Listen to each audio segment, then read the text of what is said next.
I don't think the role of the middle manager will ever disappear. I think there will always be a place for the middle manager. Some of the discussions that we've had previously, that middle manager might look very different. They might be a subject matter expert in a variety of different things. But a leader of a business that leads very effectively will put him or herself in a position that they are accessible, so that they can get all sorts of pieces of information from every single level of the organisation. However, from a middle management point of view, access to what each and every customer is doing in that organisation, the reports that are coming in, the management information, and all of those very important planning and budgeting and customer issues, they can't possibly have access and intimate knowledge of all of those situations, and therefore they have to rely on the middle management, or whatever it is called at some point, in order to have access to that. People have to be at some point in the middle to disseminate that information up and down, I believe.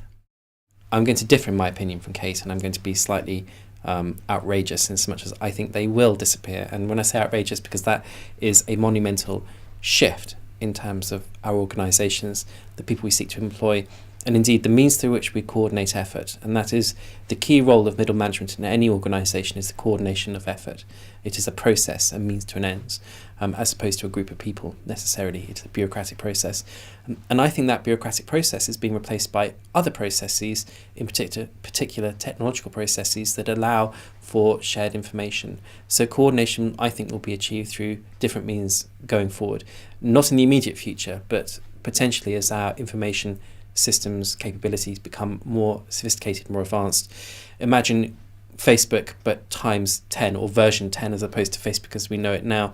Then I think actually this requirement for a coordination capability will transform itself and become something quite different.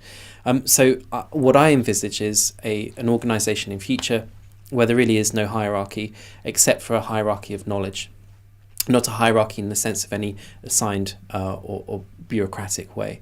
And in that sense, what matters most is having a keen understanding of one's own competence or expertise, others understanding equally well what your expertise is, and being able to draw that in within an associate model or network, and being able to align behind a particular opportunity. Again, being able to do that swiftly in a way that's very agile, but also very open as well. And now there are all sorts of issues with that, and the caveat is that won't apply to all organisations, really only to those which are most knowledge intensive. But all organisations, whether it's manufacturing or professional services or indeed banking, will have to embrace elements of that going forward, because we are becoming much more of a knowledge-based economy than we were in the past, which was much more around product, for example. I think that there's a danger that there might be too many chiefs. There might be a situation where you've got a lot of very talented people with a lot of knowledge, and there is, to use a technical phrase, still a lot of stuff for an organisation to do. There are things that have to be done, whether it's legal compliance, whatever it might be, and those things have to be done. They have to be achieved, and therefore I think there has to be someone at some point, maybe in the middle, to do those things and to achieve those things. And yes, the process in a number of years' time from now will be very different to what we see now from a technological advancement point of view, and the systems that will achieve phenomenal things. However, there will still be a need at some point for people to be organising certain amounts of information in a way that enables it to be delivered alongside the more creative, innovative things that an organisation does. We can make some predictions. I mean, my prediction is that ultimately a lot that is performed by people currently will be automated, particularly if it is either manual work or, for that matter, white-collar work. And they'll be automated through the use of artificially intelligent systems. And that's increasingly more of a development. Also augmented reality systems as well. Now, I'm not a technologist by any means, but it's not too much of a stretch to see that these things already exist, but they're not yet mainstream. When they become mainstream, then actually the nature of the work that we require of people will change as well. And I think what we will require in future from our human capital, as opposed to our technological or informational capital, is the capacity to make decisions. Now, that may not be contradictory to what Kate has said about need for middle managers. Maybe there are decisions about coordination of resources.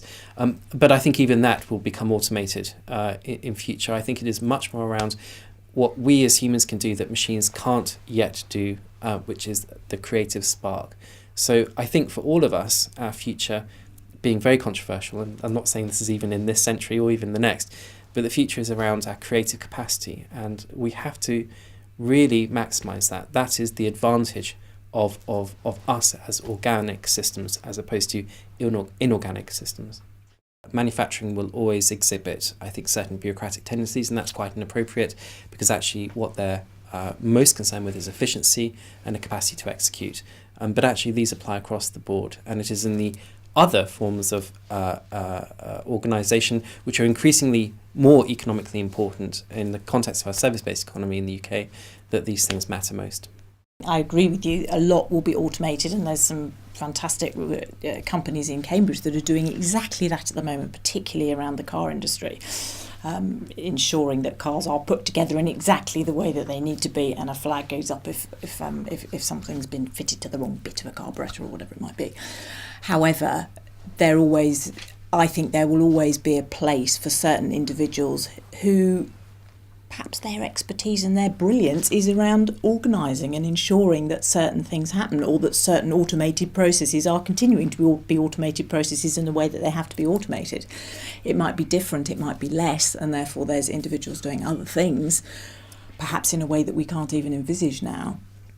But I think there will always be a place for certain skill sets where certain things need to be achieved, and yes, it will be different, but I think organisations that perhaps have tried to get rid of that completely, it's been very, very difficult, and actually those highly talented individuals that they've got in their businesses, they've lost. I think either way, I think we both agree that it's exciting and that it's challenging and that there's huge opportunity, but potentially huge risk as well. And that, I mean, the ultimate conclusion to this is things are changing, and we as society, as organisations and individuals will have to adapt or be deselected, I think. I mean, and so we need to understand across all those levels actually what we think these things represent and how it is changing. And the point I'd just like to make, I think this issue of how do you get a community of talented, high-powered individuals to align behind a cause that's in the collective interest and not just their own personal interest, I think that is absolutely right, and that is indeed the biggest challenge to all of this.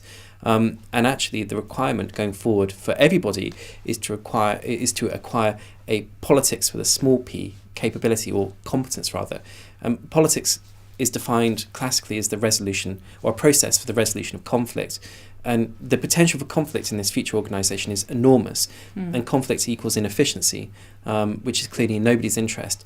But conflict can also equal innovation. So how do you achieve the right pitch or balance of conflict? How do you ensure that people are sufficiently aligned that they can move forward in a coherent and cohesive way, but not so aligned that they exhibit groupthink and simply don't do the right thing or become disconnected from the environment or the reality in which their survival depends. So the future is all about balance, and I think to Kate's point about the capacity or the need for organising capability, I think for me that means precisely having the collective able to manage this balance or make a judgment about what's appropriate, and reduce the conflict around that, which is, say, align people and inspire them, motivate them and all that good stuff.